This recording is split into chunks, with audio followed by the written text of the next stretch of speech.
A paz do Senhor Jesus para você, seja bem-vindo a mais uma aula da Escola Dominical da Igreja Assembleia de Deus em Vila Perus, em São Paulo. Nós estamos estudando no decorrer desse trimestre a revista Lições Bíblicas da CPAD, que está estudando a carta de Paulo aos Efésios. E hoje nós vamos estudar a lição de número 10, a intercessão pelos Efésios. E eu gostaria de convidar você, como nós temos feito no decorrer de todas as lições, eu gostaria de convidá-lo a me acompanhar na leitura do texto bíblico da lição de hoje. Essa lição que é a lição das classes de adultos. A nossa escola dominical tem várias faixas etárias e nós estamos neste vídeo discutindo a lição de adultos e mais precisamente a lição 10, a intercessão pelos Efésios. O texto bíblico está em Efésios capítulo 3, do versículo 14 ao versículo 21. Hoje nós vamos concluir o terceiro capítulo da carta de Paulo aos Efésios. Então eu gostaria de convidar você a me acompanhar nesta leitura, se você puder acompanhar mesmo lendo aí na sua Bíblia, no aplicativo que você usa, ou apenas ouvindo, sem problema algum. O importante é que você esteja atento à leitura que faremos. Efésios capítulo 3, versículos de 14 a 21, que diz assim: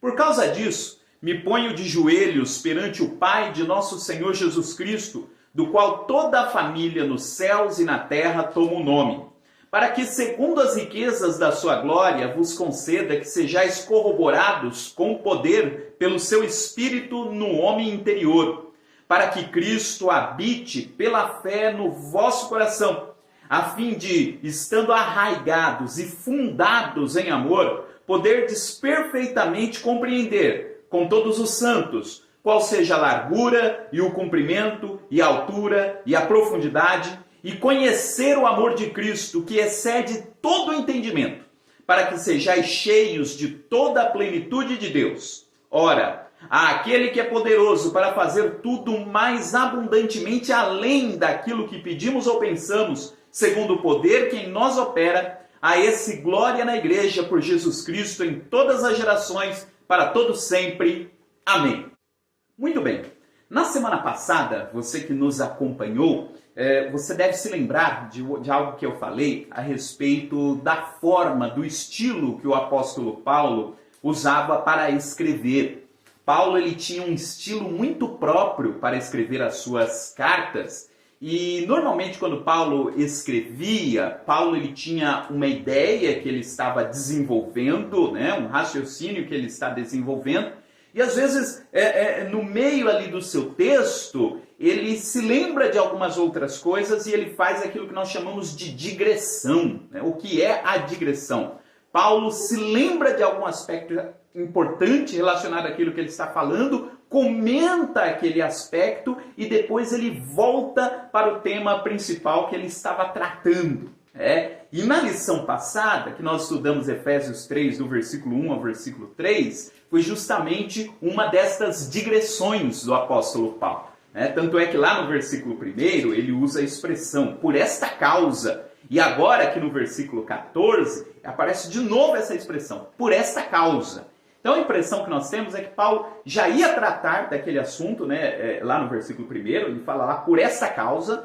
E aí ele se lembra de tudo aquilo que nós estudamos na lição passada, o mistério do Evangelho, o que era este mistério, qual é a mensagem daquilo que ele está pregando e como isso é uma mensagem tão forte que levou ele inclusive a ser preso. É o tema da lição passada, você que não acompanhou pode procurar aqui no canal e acompanhar. E aqui no versículo 14 ele volta então ao assunto principal que ele já queria levantar lá atrás. Então isso faz parte do estilo do apóstolo Paulo, né? Ele lembra de algum assunto paralelo àquilo que ele está falando, apresenta aquele assunto e depois ele volta ao tema principal. Não que ele mude de assunto pura e simplesmente, mas ele aproveita, né, o texto que ele está escrevendo para falar de outras coisas que ele se lembra. Esse é um estilo presente aí na escrita de Paulo nas suas diferentes epístolas. Então, na semana passada ele fez, nós estudamos essa digressão E aqui no versículo 14 tem a continuidade. Então ele fala lá, por esta causa no versículo 1, e agora aqui no versículo 14 ele diz, pois bem, irmãos, é por esta causa que eu me ponho de joelhos perante o Deus e Pai. Ou seja, ele vai voltar àquele assunto que ele estava tratando anteriormente. E o que é que ele quer dizer aqui para os irmãos Efésios? Então, lembre-se, ele já apresentou nos capítulos anteriores o tema do Evangelho, o tema da carta. Ele está falando a respeito do projeto de Deus em constituir a sua igreja. E aqui o apóstolo Paulo diz que ao pensar, ao refletir, ao agir em prol dessa mensagem do Evangelho, ele sentia a necessidade de interceder em prol dos irmãos efésios. Como se Paulo dissesse, irmãos, eu vou compartilhar com vocês algumas coisas que surgem, que acontecem no meu coração quando eu fico pensando no Evangelho e em vocês. Eu preguei a vocês o Evangelho e essas coisas continuam martelando lá no meu coração. Eu não estou mais presente aí com vocês fisicamente, mas vocês estão participando das minhas orações constantemente. E qual era a oração que o apóstolo Paulo fazia pelos irmãos efésios? Então veja, ele diz, por causa disso me ponho de joelhos perante o Pai de nosso Senhor Jesus Cristo. É muito importante nós destacarmos essa expressão, por causa disso me ponho de joelhos, porque quando Paulo diz que ele estava orando de joelhos, então há alguns comentaristas que destacam que a oração comum do judeu era a oração feita em pé.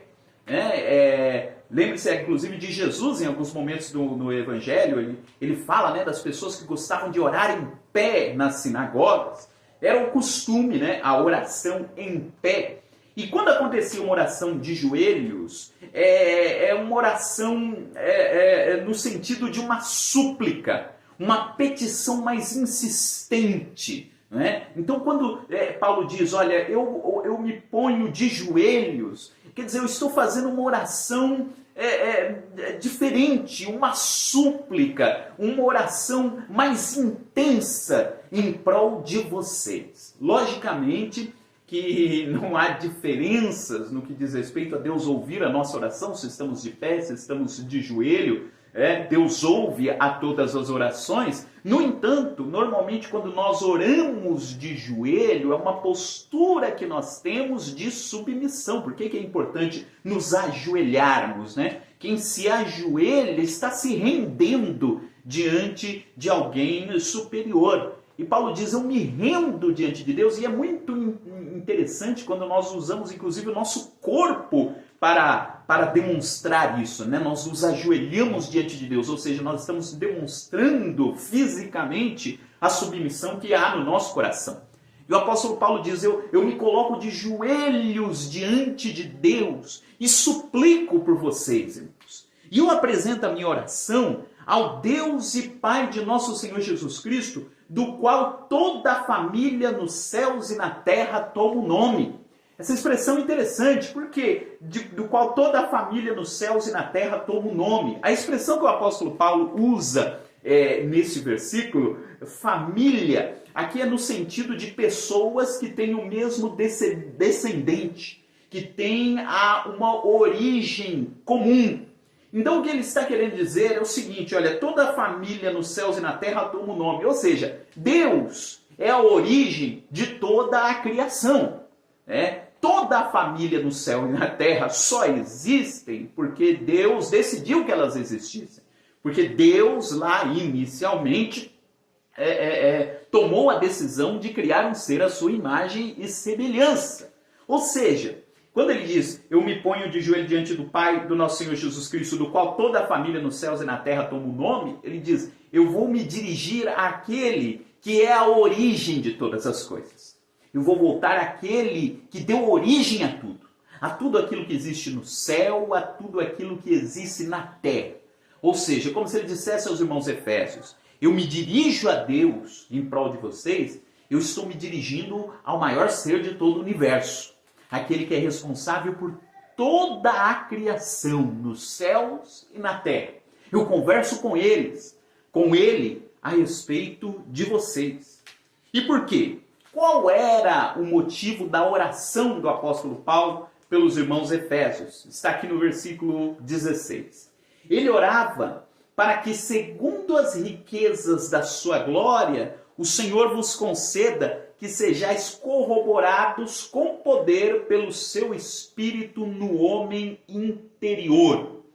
A oração do apóstolo Paulo pelos efésios é que Deus pudesse continuar a operar de forma poderosa no coração de cada um daqueles irmãos. E é uma questão aqui interessante, que inclusive é levantada em mais de um momento pelo comentarista aqui na lição. Isso não quer dizer que o apóstolo Paulo estivesse insinuando àqueles irmãos que aqueles irmãos estivessem distantes de Deus.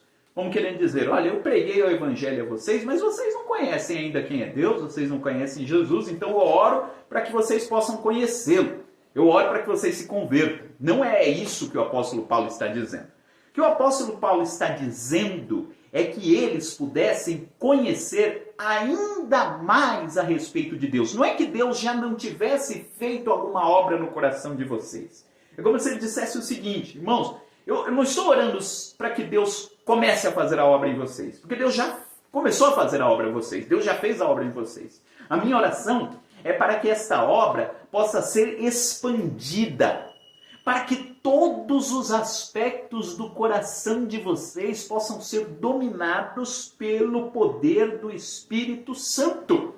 Esse é o pedido do apóstolo Paulo a Deus em prol dos irmãos efésios, para que a obra de Deus continuasse a ser operada no coração deles. Porque esta é uma verdade da vida cristã. Nós podemos viver o tempo que for na presença de Deus, nós podemos ser cristãos a vida toda, sempre haverá algo novo para nós conhecermos a respeito de Deus. Há sempre algo a ser expandido a respeito do conhecimento de Deus no nosso coração.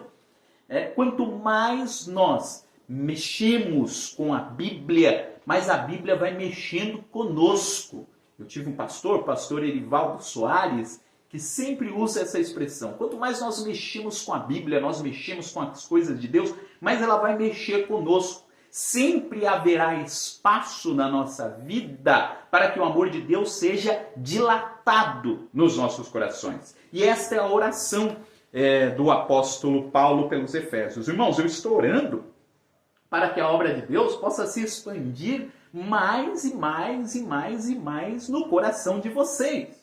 E como é que isso acontece? Ele diz, para que isso aconteça segundo as riquezas da glória dele, e que ele conceda que vocês sejam corroborados com o poder do Espírito Santo. Essa situação que o apóstolo Paulo pede a Deus em prol dos irmãos efésios, ele está deixando aqui claro que era uma obra que só poderia ser feita pela riqueza do poder de Deus.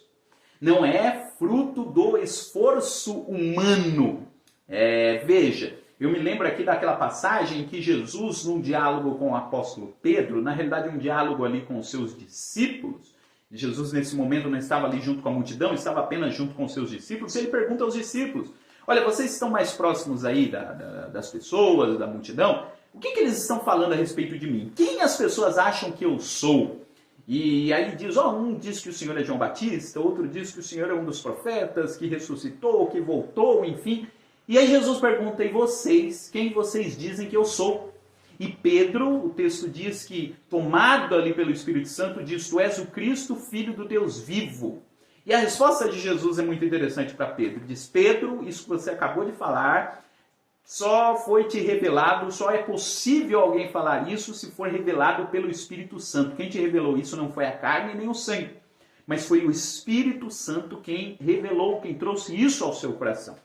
Ou seja, a convicção de que Jesus é o Senhor, a convicção a respeito das coisas de Deus, da operação do Espírito Santo em nós, só pode ser plantada no nosso coração pela operação do Espírito Santo. É o Espírito Santo quem nos convence do pecado e é o Espírito Santo quem coloca em nós a certeza de que Jesus é o Senhor e coloca em nós também a certeza de que nós somos filhos de Deus.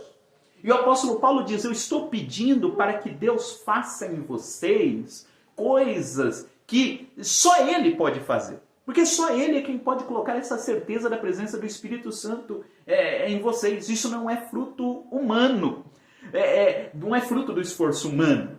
Eu posso ler toda a Bíblia e ter uma compreensão de tudo aquilo que a Bíblia fala a respeito de Jesus. Eu posso estudar tudo aquilo que os teólogos já disseram, tudo aquilo que os pastores já pregaram, eu posso ouvir dezenas e centenas de sermões e saber muita coisa a respeito de Jesus. E é necessário que a gente tenha esse conhecimento acumulado a respeito de quem é Jesus, a respeito da obra de Deus. No entanto, a convicção íntima, a convicção pessoal de que Jesus é o Senhor só pode ser colocada em nossos corações por obra do Espírito Santo. É o Espírito Santo quem coloca essa certeza no nosso coração. Quando nós respondemos ao chamado dele, ele coloca em nós a convicção de que nós somos filhos de Deus. E o apóstolo Paulo está dizendo, a minha oração é para que esse conhecimento, essa certeza que Deus plantou aí no coração de vocês, possa crescer ainda mais, né? Possa ainda ser mais forte. E que a cada dia vocês descubram mais e mais quem Jesus é. O apóstolo Paulo passou por isso, né? Aliás, todos os crentes passaram por essa experiência, mas no caso do apóstolo Paulo, ele teve um encontro ali visível, né, com Jesus. E ele sabia quem era Jesus. Ele conhecia Jesus como um líder religioso que estava fazendo vários discípulos, que tinha sido morto e que depois da sua morte, muitas outras pessoas estavam pregando a respeito dele. Saulo, até então, ele usava o seu nome hebraico, né? Saulo, sabia dessas coisas. No entanto, ele teve um encontro com Cristo e aí ele descobriu quem era Jesus de fato, né? Quando Jesus se apresenta a ele lá no caminho e diz para ele, eu sou Jesus, é quem tu persegue. E a partir daquele momento ele diz, quem é Senhor? Ali a relação dele muda. É o Espírito Santo colocando uma nova convicção no coração de Saulo, ou Paulo de Tarso. Bom, mas prosseguindo aqui. Paulo diz ainda no versículo 17, eu oro também, irmãos, para que Cristo habite pela fé no vosso coração, a fim de, estando arraigados e fundados em amor, poderdes compreender perfeitamente com todos os santos qual seja a largura e o comprimento e a altura e a profundidade e conhecer o amor de Cristo. É um parágrafo longo, né? Parece que Paulo tem tantas coisas para falar e ele vai colocando as informações ali. Então vamos por partes aqui. Primeiro ele ora para que os irmãos, para que Cristo habite pela fé no coração dos irmãos. É muito interessante essa imagem, essa metáfora que o apóstolo Paulo diz. Ele pede para que Cristo habite nos corações dos irmãos. Isso não quer dizer que Jesus não estivesse presente nos corações dele. Mas o que Paulo está dizendo é o seguinte, olha, que Jesus possa ser uma morada definitiva no coração de vocês. Que Jesus não seja meramente um visitante de final de semana. Não seja apenas um visitante no momento em que você tem o culto. Não. Eu oro para que Cristo, de fato, habite no coração de vocês. Para que o coração de vocês seja a morada permanente de Jesus. Porque há uma diferença muito grande de um lugar em que a gente vai para passeio, em que a gente vai ocasionalmente para descansar ou para visitar alguém. É diferente do lugar onde a gente mora, né? O lugar onde a gente mora é o lugar onde a gente fica mais à vontade. É o nosso lugar, é o nosso espaço. E aí Paulo diz que Cristo possa morar no coração de vocês. Que ele não esteja ali de vez em quando. Que ele tenha de fato a chave do coração de vocês e possa habitar o tempo todo dentro do coração de vocês, né? Essa expressão aparece aqui na carta aos Efésios e aparece também na carta aos Colossenses, onde ele usa exatamente a mesma expressão, para que Cristo habite pela fé nos vossos corações. Então, muito interessante isso, que Cristo possa habitar, que Cristo possa fazer morada. Até porque, antes de Cristo vir à Terra, lá no Antigo Testamento, Salomão construiu uma casa para o Senhor, construiu um grande templo.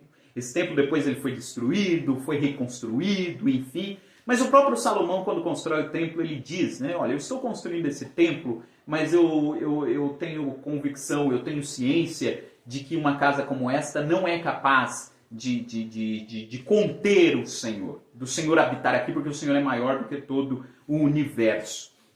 E hoje, no Novo Testamento, qual é o lugar que Deus escolheu para morar? Nos nossos corações. Onde é a casa de Deus? É o nosso coração. Assunto que nós já falamos em algumas lições anteriores. E aí ele diz ainda no versículo 17 que Cristo habitando pela fé no nosso coração, a fim de nós estarmos arraigados e fundados em amor. É possível que na sua Bíblia há uma outra tradução que diz arraigados e alicerçados em amor. Então aqui são duas metáforas que ele utiliza. A primeira é arraigados. Arraigados. Essa metáfora ele não tinha usado ainda na carta aos Efésios. Arraigados tem a ver com criar raízes. Ou seja, que vocês possam estar arraigados e fundados em amor. Que o amor de Cristo possa criar raízes no coração de vocês. Ou seja, ele está falando que seja algo profundo, que seja algo intenso, que seja algo forte. Porque uma árvore sem raízes é uma árvore que diante de qualquer vento, diante de qualquer tempestade, ela cairá, ela não resistirá. Mas aquela que tem raízes, e quanto mais profundas as raízes, mais firme, mais forte ela fica. E ele diz aqui, irmãos, a minha oração é para que vocês estejam arraigados no amor de Deus. Ou seja, que o amor de Deus em vocês crie raízes. E que vocês também tenham raízes neste amor de Deus. Sejam arraigados e edificados em amor. Então ele usa aqui duas metáforas juntas, né? Arraigados e sobreedificados. Ou seja, que vocês criam raízes, tenham raízes profundas e sejam também um prédio bem alicerçado. E essa metáfora ele já apresentou, já utilizou outras vezes, mais de uma vez aqui na carta aos Efésios, nós já estudamos. Ele diz que vocês possam ser um edifício muito bem estruturados, tenham as suas raízes bem firmadas em Cristo. Esse é o propósito da vida cristã, conforme que o apóstolo Paulo está dizendo. E só assim, estando arraigado em Cristo, e aí arraigado eu lembro-me lá do Salmo 1, que diz que o justo é como a árvore plantada junto a ribeiros de águas, que dá o seu fruto na estação própria. O que o salmista está dizendo a respeito disso? A árvore que tem raízes bem firmes junto a ribeiros de águas, mesmo que você não veja ali o fruto de imediato, a árvore permanece. Seja qualquer uma das 4 estações do ano, a árvore está ali, porque ela tem raízes perto do rio. E Paulo diz o seguinte, se vocês estiverem arraigados no amor de Deus, com as suas raízes fincadas no amor de Deus, pode acontecer o que for, vocês estarão firmes. E essa é a minha oração. Se vocês estiverem com o edifício de vocês fundamentado em Cristo, edificados em Cristo, vocês permanecerão. E quando acontecer isso, e aí ele fala aqui no versículo 18, vocês poderão perfeitamente compreender com todos os santos qual seja a largura, o comprimento, a altura e a profundidade e conhecer o amor de Cristo. Veja duas expressões que ele utiliza aqui. Primeiro ele fala de compreender e depois ele fala de conhecer. E tem a ver com o que eu tinha falado agora há pouco. Você pode até compreender a mensagem do Evangelho. Eu te digo aqui, olha, Jesus veio ao mundo para morrer por todos os pecadores. E aí você diz, compreendi, entendi. Eu posso dizer aqui para você, nós cremos em Jesus como único e suficiente Salvador. Você diz, eu compreendi e entendi isso. Você pode ter uma compreensão do Evangelho. Mas Paulo diz aqui que tem que ter duas coisas. tem que ter a compreensão e, além de vocês compreenderem Cristo, ele diz aqui para os Efésios, vocês precisam também conhecê-lo.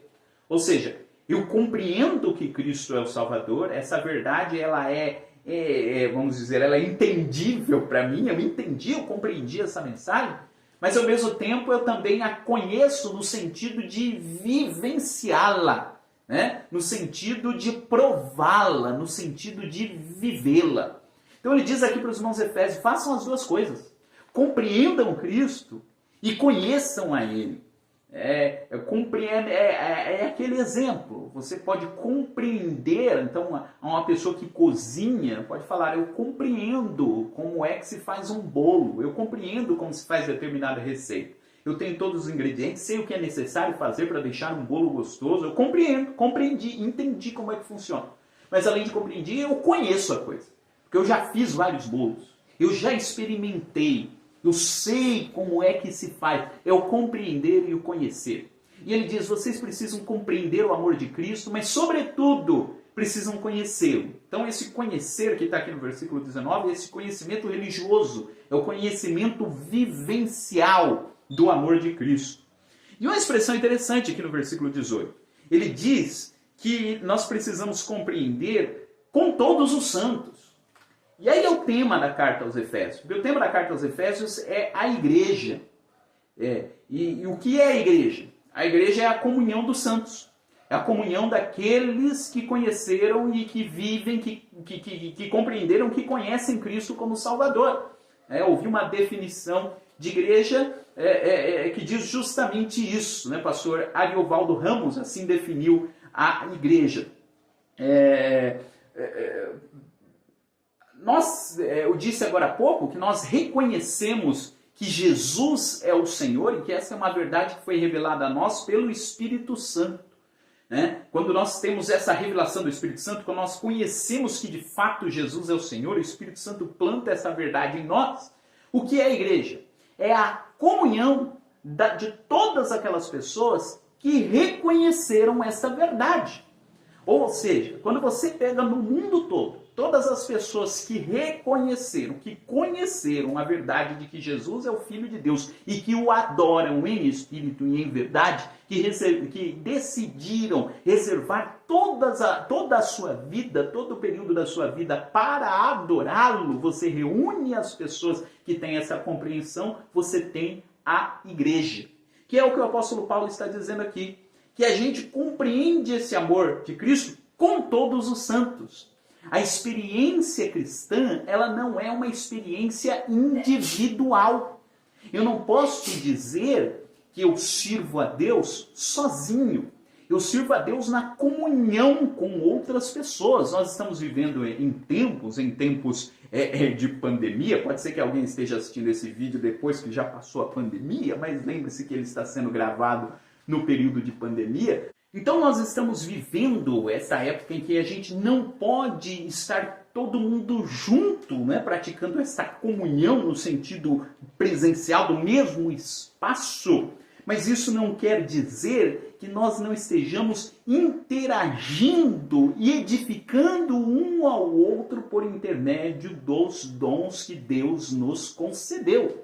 O próprio apóstolo Paulo, preso, né, não podia sair, é claro que ele não podia sair de casa aqui, porque ele estava preso, mas ele estava ali interagindo com os irmãos, ele estava ali edificando a vida dos irmãos, justamente por entender que a igreja ela não existe sozinha, a igreja existe na interação entre os membros do corpo, por isso que ele diz aqui, para que vocês possam compreender com todos os santos. À medida que a gente se relaciona com mais alguém que também é o templo do Espírito Santo, nós vamos crescendo juntos e sendo edificados em conjunto para a glória do nome do Senhor. Mas no versículo 18 ele vai falar do amor de Deus e ele usa aqui uma expressão que eu me lembro bem daqueles hinos que nós cantávamos quando estávamos no grupo infantil, né, da igreja, e as crianças cantam. Aqueles hinos que falam do tamanho do amor de Deus. E me lembro quando era criança que a gente dizia, né, o amor de Deus é tão grande, a gente esticava o braço assim, né?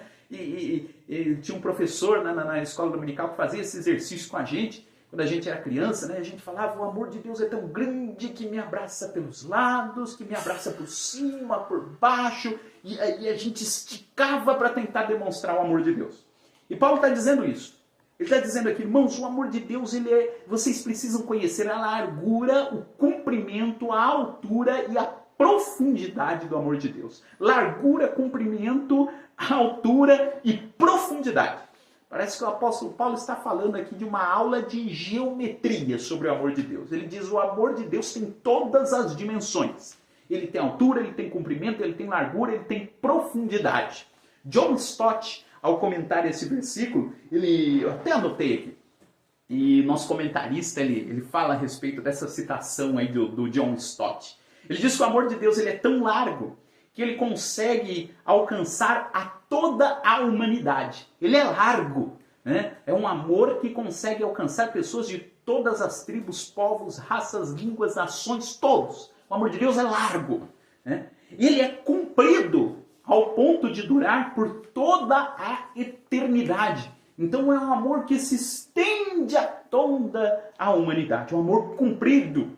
É um amor profundo, ao ponto de alcançar até o mais degradado pecador. A profundeza do amor de Deus, ela foi tão grande ao ponto dele vir ao mundo e morrer numa cruz por intermédio, morrer em nosso favor. É a profundidade do amor de Deus. E um amor alto que nos levará ao céu, nos fará por nós muito mais do que aquilo que nós imaginamos. Esse é o tamanho do amor de Deus. E é algo que a gente descobre apenas no dia a dia cristão. Né? Isso daqui tem muito a ver com experiência.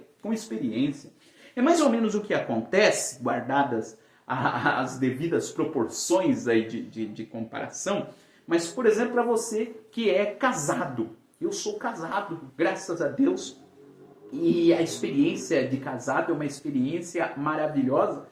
Você vai conhecendo a outra pessoa, e hoje o que eu conheço da minha esposa, depois de 13 anos de casado, é muito mais do que aquilo que eu conhecia quando tinha 1 ano de casado, ou antes de casar.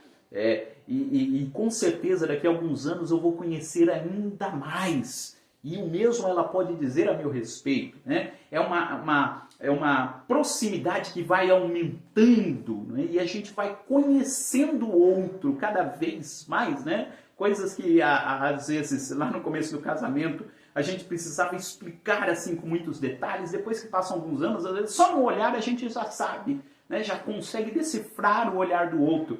É uma profundidade que nasce da comunhão diária. E quando Paulo está dizendo aqui que os irmãos efésios deveriam conhecer mais do amor de Deus, ele está dizendo dessa comunhão diária com Deus, porque isso também acontece à medida que a gente vai se aproximando de Deus. Quanto mais a gente vai buscando a Deus, vai conhecendo a Deus, vai tentando entender o plano de Deus para nós, mais íntimo a gente vai ficando dele. E a gente vai conhecendo mais. O apóstolo Paulo está dizendo, o amor de Deus é muito comprido. O amor de Deus é extremamente comprido, largo, alto e profundo. Mas às vezes o amor de Deus é comprido o tanto que você possa imaginar, mas a gente não conheceu esse pedacinho aqui. Né? A gente conheceu esse pedacinho do amor de Deus e tem muito mais ainda para a gente conhecer do amor de Deus. Às vezes algumas coisas acontecem na nossa vida, a gente é provado, a gente é tentado, e aí Deus faz algo em nós que a gente se surpreende com Deus. A gente fala, Senhor, olha, eu até sabia que o teu amor era assim, mas não fazia ideia disso na prática, né? Igual o Jó falando, Senhor, eu te conhecia de ouvir falar, eu compreendia, mas agora eu conheço de contigo andar, agora eu conheço, eu vivo, eu experimento. Então Paulo está dizendo aqui para os irmãos que era necessário que os irmãos alimentassem esse tipo de comunhão, de proximidade com Deus, que Deus provê não apenas a alguns iniciados, a alguns iluminados escolhidos a dedo, não, mas a todo aquele que dele se aproximar. O Senhor diz que todo aquele que se aproximar dele, ele vai se aproximar daquela pessoa. Chegai-vos a mim e eu vos chegarei a vós. Assim disse Deus para a nação de Israel, num texto bem pesado, num texto de repreensão para o povo. Ele diz, olha, mesmo no meio da repreensão toda que eu estou dando, se vocês se chegarem a mim, eu vou chegar para vocês. Né? Imaginem outros contextos. Se nós nos achegarmos a Deus, Deus vai se achegar de nós. E nós conheceremos mais a respeito dele. E aqui no versículo 19 diz que eles iriam conhecer o amor de Cristo, que excede todo o entendimento, para que sejais cheios de toda a plenitude de Deus. Isso aqui é muito interessante, o amor de Cristo que excede todo o entendimento. Ele não quer dizer assim que o amor de Cristo seja algo que não dê para a gente compreender intelectualmente. Mas ele está querendo dizer que aquilo que Cristo fez por nós, o tamanho do amor que Deus tem por nós, não dá para se explicar em termos humanos. Ou seja, o que Cristo fez por nós, nenhuma outra pessoa faria. A forma como Deus nos trata, nenhuma outra pessoa trataria. Ou seja, não é possível entender o amor de Deus simplesmente em termos humanos. O amor de Deus vai além do entendimento humano.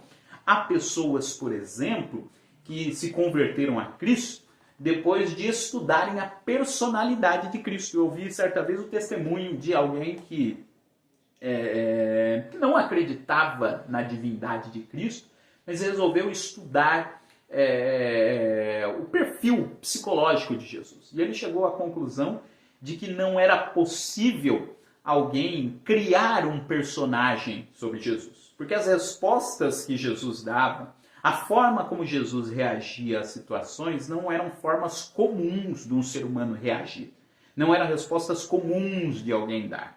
Então seria muito difícil, seria muito improvável que alguém inventasse um personagem como Jesus e colocasse na boca desse personagem as coisas que Jesus disse, né? Porque a capacidade de raciocínio, de argumentação de Jesus, ou a forma como Jesus se relacionava, superava as expectativas, né? Todo mundo que se aproximou de Cristo acabou vendo nele mais do que esperava. Só não conseguia ver isso quem já ia com o coração fechado diante dele, porque aí não conseguia enxergar nada mesmo. Mas quem ia de coração aberto dele sempre se surpreendia. Isso ainda é verdade. Quanto mais nós nos aproximamos de Deus, mais nos surpreendemos com ele. Dando prosseguimento, então, ele diz aqui para os irmãos, resumindo, né, tudo que ele disse: eu oro, irmãos, para que vocês sejam cheios de toda a plenitude de Deus. Essa palavra plenitude, eu acho uma palavra muito bonita. Plenitude. O que é plenitude? Né? Quando eu penso não sei o que vem na sua mente quando você pensa nessa palavra plenitude, né? Mas quando eu penso em plenitude, eu imagino assim um campo bem longo. Sabe aquelas paisagens assim que vai perder de vista o horizonte? Você não consegue nem enxergar o horizonte. É uma coisa plena, muito grande, muito ampla. Uma coisa plena, né? É uma coisa, essa palavra plenitude tem a ver com a totalidade, né? Algo pleno. E às vezes a gente está feliz, mas a gente não está feliz ainda de forma plena, né? Às vezes a gente está saciado, a gente acabou de comer, né? A gente está saciado, mas não está saciado ainda de forma plena, né? A plenitude tem a ver com a totalidade, com tudo, né? E ele diz aqui, irmãos, eu oro para que vocês consigam entender a plenitude do amor de Deus, né? Cheguem a esse ponto. E Paulo diz, não é que Paulo tenha alcançado, ele fala isso aos Filipenses, né? Aos Filipenses ele fala sobre esse assunto também, que foi outra carta que ele escreveu nessa mesma prisão. Ele diz, irmãos, eu estou falando assim para vocês conhecerem mais a Deus, mas não achem que eu já cheguei a essa plenitude toda, não. Eu estou correndo, eu estou indo para o alvo para que eu possa alcançar a plenitude do conhecimento de Deus. Então tem sempre indo uma longa estrada para aquele que quer conhecer mais a respeito de Deus. E agora, caminhando aqui para a conclusão, versículo 20. Ora, esse versículo é muito bonito. Ora, aquele que é poderoso para fazer tudo mais abundantemente além daquilo que pedimos ou pensamos, segundo o poder que nós opera, a esse glória. Deus é poderoso para fazer infinitamente mais do que nós pedimos ou pensamos. É como se Paulo, veja como Paulo está pensando em coisas grandes aqui para os irmãos efésios. Aí você fala, ele está orando pelos irmãos efésios e ele está pedindo coisas grandes. Aí você fala, ele está pedindo uma mansão para cada irmão da igreja de Éfeso. Não, as coisas grandes que Paulo está dizendo é eles conhecerem a plenitude do amor de Deus. E ele diz aqui, irmãos, e Deus, eu estou pedindo coisas grandes para vocês e vocês sabem que Deus pode dar ainda mais do que eu estou pedindo. Eu estou pedindo para que vocês sejam edificados por Cristo, para que Cristo habite no coração de vocês. E eu sei que Deus pode fazer e pode fazer mais ainda. E Paulo diz aqui que Deus é infinitamente poderoso para fazer muito mais do que nós pedimos ou pensamos. Você já teve essa experiência? Eu já tive essa experiência de ter uma oração respondida, de uma oração que ainda não chegou a ser uma oração. Como assim uma oração que nem chegou a ser uma oração? Às vezes tem coisas que nós só pensamos e ainda não chegamos a apresentar a Deus em oração, e às vezes Deus nos atende. Paulo diz que Deus é poderoso para fazer mais do que a gente pede ou pensa. Lembra lá daquele versículo do Antigo Testamento, quando Deus diz ao profeta, né? Clama a mim e responder-te-ei coisas grandes e firmes que não sabes. Às vezes a gente está orando, pedindo algo para Deus, e Deus coloca desejos no nosso coração, que nós mesmos não tínhamos esse desejo anteriormente. Ele faz com que a gente tenha novos desejos, coisas grandes e firmes que nem nós sabemos. E Deus, muitas vezes, ele nos surpreende com coisas que nós não esperamos. Às vezes a gente acha que Deus vai nos abençoar de determinada forma e Deus nos abençoa de uma forma inimaginável. Veja, Paulo lá no caminho de Damasco, orando a Deus para voltar a ver, né? Porque ele ficou cego quando encontrou Jesus lá no caminho de Damasco. O que deixaria Paulo mais feliz naquele momento? Se eu voltar a ver, já estou no lucro. E ele orou a Deus para que ele voltasse a ver. E o que Deus fez? Muito mais do que Paulo pediu. Não só fez ele voltar a ver, mas como transformou ele no apóstolo dos gentios. E nesse personagem que escreveu a maior parte dos livros do Novo Testamento. Deus fez por Paulo muito mais do que ele tinha pedido, muito mais do que ele havia pensado. E eu posso dizer isso na minha vida. Deus fez por mim coisas que nem eu mesmo tinha pedido a Deus. Muito além do que aquilo que eu tinha pedido a Deus, Deus fez em meu favor, Deus fez em favor da minha família. E eu creio que você já deve ter tido essa experiência. Coisas que nós não imaginávamos e Deus fez por nós. Porque Deus é poderoso para fazer muito mais, abundantemente além daquilo que pedimos ou pensamos, segundo o poder que em nós opera. Tem pessoas que a gente vê que a gente não imagina como que era possível aquela pessoa ter se transformado no que se transformou. Era alguém que até ontem estava lá bebendo, estava lá vivendo uma vida que ia levar à morte. Sabe aquelas pessoas? Tem pessoas que a gente olha e a gente sabe que o final daquela pessoa é morte. Tem algumas pessoas que, devido à sua forma de viver, você diz, esse daí não dura 10 anos, esse daí não dura 5 anos, esse daí não dura 1 ano. E às vezes as pessoas que a gente dizia que não durariam 1 ano, porque a gente já imaginava qual seria o destino dele cedo ou tarde, às vezes depois que ele recebe o amor de Deus, que ele responde positivamente ao amor de Deus, Deus faz dele algo que nós não imaginávamos e nem que o próprio fulano imaginava. Né? Transforma ele numa bênção em suas mãos. Deus faz muito mais do que nós pedimos ou pensamos. Mas para isso a gente tem que ter essa experiência de comunhão com Deus, de conhecer o amor de Deus. Não é chegar na presença de Deus, né, cheio de um monte de pedidos, apresentando um monte de coisas e simplesmente isso. Não quer dizer que a gente não deva pedir coisas a Deus. Sim, devemos. A Bíblia nos incentiva a fazer isso. Mas sempre pensando que o propósito maior de nós nos aproximarmos de Deus é conhecer a Ele próprio. É conhecer a Ele, né? Não conhecer aquilo que Ele pode nos dar. Mas antes de conhecer aquilo que Ele pode nos dar, e Ele pode nos dar muitas coisas, é conhecer a Ele próprio.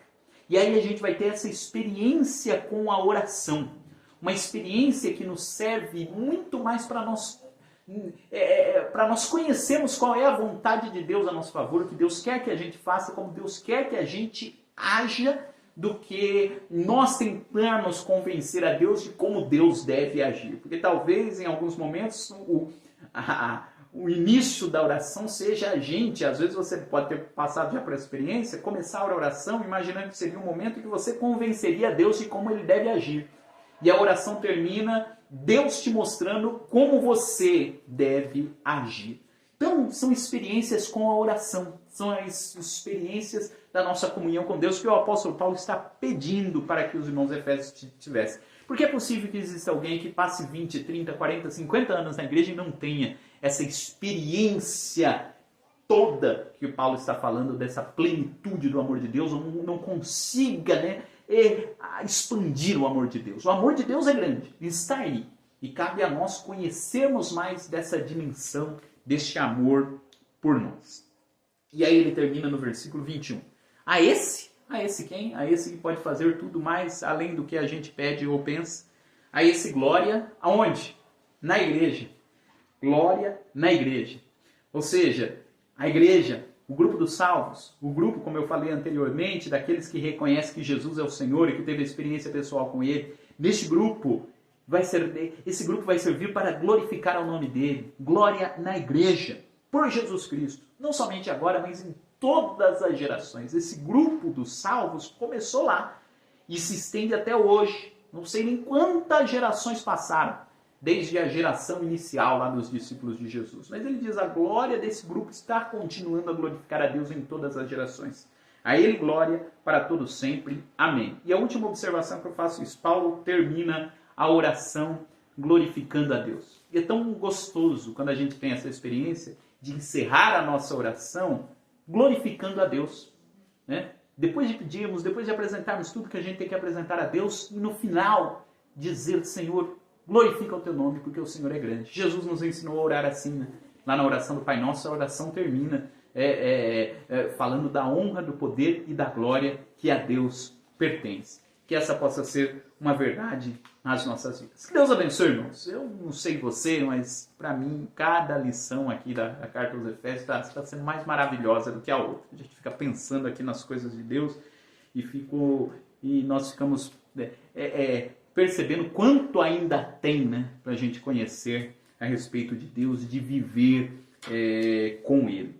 Te convido para a próxima aula, a lição de número 11, nós vamos entrar no capítulo 4, atributos da unidade da fé, humildade, mansidão e longanimidade. Nós falamos aqui da glória na igreja, que Deus escolheu a igreja, como é que essa igreja deve viver, como é que funciona essa questão da comunhão na igreja, é o assunto da próxima lição. Mas agora nós terminamos a lição falando sobre oração e eu quero orar com você nesse instante.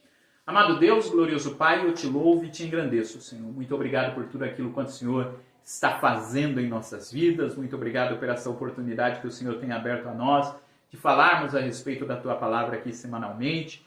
Senhor, queremos pedir da Tua bênção sobre a vida deste Teu servo que está nos acompanhando hoje. Que Tu possas enchê-lo com a Tua graça, enchê-lo, Senhor, com o Teu poder. E que essa oração que o apóstolo Paulo fez pelos Efésios, Senhor, também possa ser real para cada um de nós. Que esses desejos que existiam no coração do apóstolo Paulo também possam ser os nossos desejos. E que a partir deles, Senhor, possamos nos aproximar mais de Ti e glorificarmos ao Teu nome. É o nosso pedido, ó Deus. Venha nos abençoar, venha abençoar a Tua igreja. Peço a Tua bênção, Senhor, sobre a minha igreja local, Igreja Assembleia de Deus em Vila Perus. Abençoa, Senhor, a cada um dos irmãos, nosso pastor e a todos aqueles que compõem este grupo que está glorificando a Ti. E a Tua igreja, Senhor, espalhada pelos 4 cantos do mundo e que um dia se reunirá na sua totalidade no céu. Venha nos guardar, venha nos conceder da Tua bênção e da Tua graça. É o nosso pedido em nome de Jesus. Amém. Amém, querido. Que Deus possa te abençoar. É sempre um prazer estarmos aqui. Eu conto com você na próxima semana. Que Deus te abençoe.